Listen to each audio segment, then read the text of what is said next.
Welcome, ladies and gentlemen. My name's Dychronic, your host here on this Destiny 2 video, and today we're going to be talking about the little bit of chocolate that's stuck to the top of my roof that it's just so nice to leave it there and to slowly enjoy the chocolate. Anyways, we're talking about the TWAB this week in Bungie for April 16th, 2020. I'm sorry, it popped into my mind and I had to say it. I still got chocolate in my mouth, and that's why I'm talking a bit weird, but it's good chocolate. All right, well that's actually a lie. This is just a chocolate that's been left over from Halloween, but still good.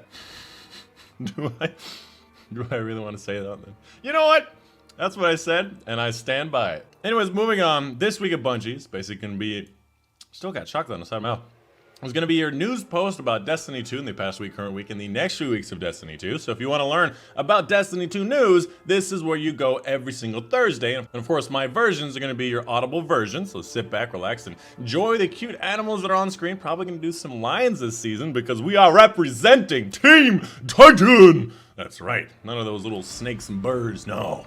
Cute little lion cubs. So this week at Bungie, there has been a big release talking about the new Guardian Games event. There's also a new video, there's a bunch of new pictures that they've shown off, a new scoring system for the classes and an explanation for all that. Definitely a lot of stuff, a new exotic weapon, lots of fun stuff to talk about, but for the most part, that is all they're gonna be talking about. On top of that, they released yesterday a very special page that talks about the Guardian Games. Guardian Games going to be releasing next week for about 3 weeks. That goes over a bunch of other information, kind of in a more general spectrum with some pictures and some other stuff that don't appear specifically in the TWAB. Without further ado, let's go ahead and get into the details, because there's a bunch of really important information, especially if you want to make sure your team wins. You're going to have to listen up. First and foremost, as I mentioned before, it's going to be beginning on April 21st at 10 a.m. Pacific time, and that will be going on for the next 3 weeks. At the very beginning of the event vendor, Eva Levante, will give each of the Guardians a very special class item. Now, as you can see over here, each of the class item has 3 different variants to them for each of the different classes, and depending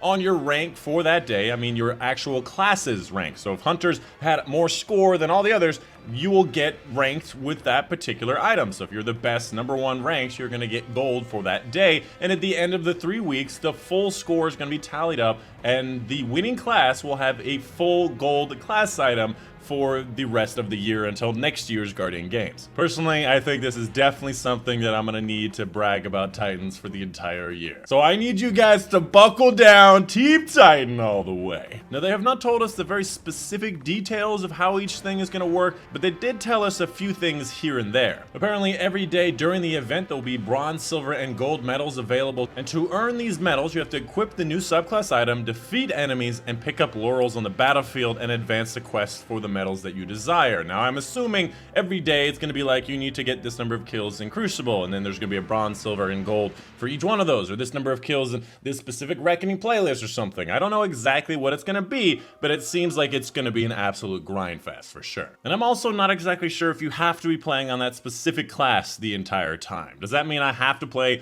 on my Titan the entire time, or can I play on my Hunter and just represent Team Titan? And one thing that I am very happy that they're acknowledging is that there's a lot more Hunters than there are of any other class, because everybody likes to have that fancy cape, so they're going to be adjusting for that. So I imagine they're just going to be taking the total score divided by the number of people in those classes to make things a little bit more fair. Now, the fact that the Hunters have the most people on them also makes me realize that there's probably the most number of inactive people. So I'm not exactly how sure that's going to work, but that may actually work as a disadvantage for Hunters. But either way, Team Titan, we're gonna fight all the way. After the 3 weeks, we're gonna see Team Titan take the gold. On top of that, there's going to be some very specific quests every single week to earn one of these 3 exotic ghost shells, each one of them a themed Guardian class. Personally, I'm not a big fan of the tiger, and I think that these wings make the ghosts look like they have wings, and then there's Tom Riddle over here, so yeah. I mean, don't get me wrong, the Basilisk was pretty cool. On top of that, there's also going to be a new exotic machine gun. Its special thing is that it spins up, so it doesn't fire at first, it starts spinning, and then it starts firing very, very quickly. Supposedly going to be a DPS item, but even then, heavy machine guns are not generally anywhere close to being DPS. So we'll see exactly how that works. My voice cracked. God damn. We already have a gun that does something similar, the Thunderlord, so hopefully it'll be around that kind of efficacy. And a last little note on it is that there will be a single finisher available for silver only, but every single other item for the event will be available for Bright Dust at some point from Tess Everest. And on top of that, as a note, all Guardian Games weekly repeatable bounties will grant Bright Dust to match previous seasons, but they did not mention double experience. Now, they have specifically mentioned double experience on many past events, but they didn't this time. And there was two seasonal events last season that had double experience, so this has got to have it, but it didn't say so. This is actually one of the things I was looking forward to the most, is double experience, so I can get that powered advantage, so I can get into the Nightfall Grandmasters. And now it seems like it's not. What's going on? And back over to that special Guardian Games page, which I'll also leave in the description down below. Just wanted to mention a few things that are here that are not actually on the TWAB. Firstly, here is a picture of one of these sparrows for the event. On top of that, there's also a very special care package. It's a real-life care package that you can get by completing one of the weekly bounties that's called On Your Laurels quest. And once you do that, you'll unlock the Bungie reward to be able to buy this in real life. And moving back over to the TWAB, the very last section before Dr. Bungie, they wanted to reiterate something they mentioned in the last TWAB. They're doing a fundraiser for the COVID-19 efforts. And if you donate $20 or more, you'll be able to get this very special exclusive emblem for in-game. And if you want us to know more information about that, follow these links here on the TWAB. And on top of that, they're also doing a bunch of Bungie bounties where you can earn the exclusive Bungie bounty emblem for playing and winning a game against or with them. Ooh, I didn't know that I could actually request to be part of the hunt. I'm so game, brother! That would be so cool if I could be part of a Bungie bounty. Y'all can hunt me to the end of days, you ain't getting nothing, baby! I just realized I put I so game. Nailed it. Who's got OCD now? Alright, there we go. Better reference. Alright. Let's see if I get to be part of the Bungie bounty. That'd be cool. And finally get into the Dr. Bungie section that's headed by this blue thing at the top. Gonna be talking about the updates and known issues in Destiny 2. For the first thing, I wanted to mention this little joke here. Apparently, they have problems with Telesta, Winter's Guile, and Wormgod Caress again as the biggest problem child in the game. So they have currently disabled Wormgod and Winter's Guile. I don't think that they've disabled Telesto because I got killed by it yesterday, but they might end up having to do something with that as well. But who knew? Another problem with Telesto, Winter's Guile.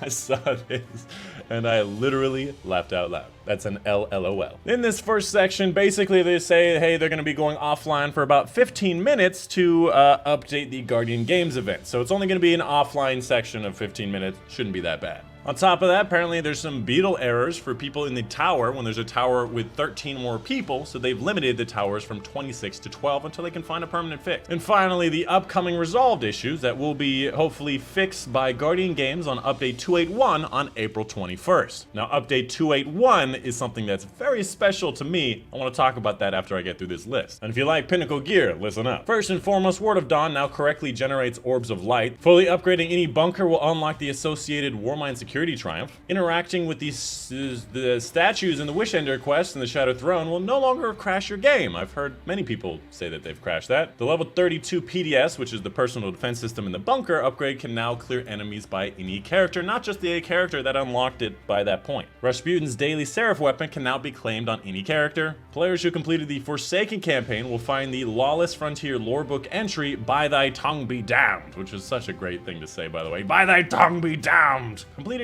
and available to claim. And apparently, friendless players should no longer show up as just black emblems and 0 power, which is something that I've experienced like for the last few weeks. It's annoying because you can't join anybody if they're blacked out like that. Bring back the light to the Guardians, that's what I always say. And here we go, Winter's Guile and Wormgod Caress have been disabled because they have longer than intended timer cooldowns. And finally, the engram from the Trials Flawless chest will disappear for players who have already earned all of the reward. That doesn't sound like a known issue, that sounds like a feature, but maybe it's an issue, I don't know. And the final thing that I want to say before we get to the end here with the movies of the week is that Update 281 is something that I have been ardently looking for a very long time. This season began with 280, and a few weeks before that, they said they're going to be updating a number of powerful engrams to Pinnacle. That's going to be the Crucible, Gambit, and Vanguard Weekly. That's either the vendor or the director. They didn't actually say which one. They're going to be changing those to Pinnacles. And they said it was going to be a mid-season, and they said it was going to be Update 281. Now, they did not say it here on the TWAB,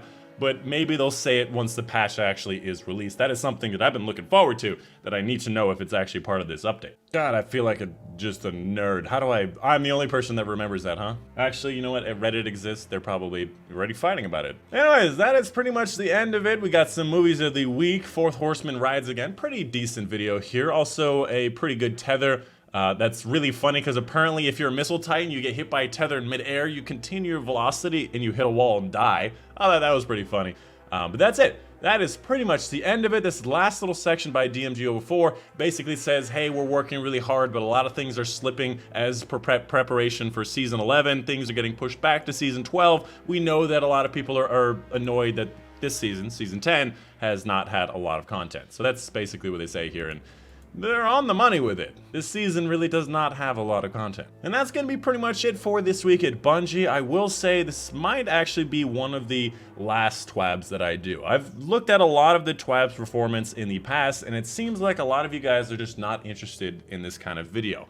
And as somebody that has really no time to do anything and still makes less than half of minimum wage, I have to prioritize my time efficiently. So I may stop doing TWABs if you guys are really not that interested. That being said, I can then use that time on other things that make them higher quality or more things to actually post during Thursdays. I don't know. So please let me know in the comments down below if you'd like to see it continue along, and tell me why it's important as it compares to other people doing similar videos. But anyways, that's the end of it. My name is Dychronic. I hope you guys enjoyed, and I'll see you guys on the next one.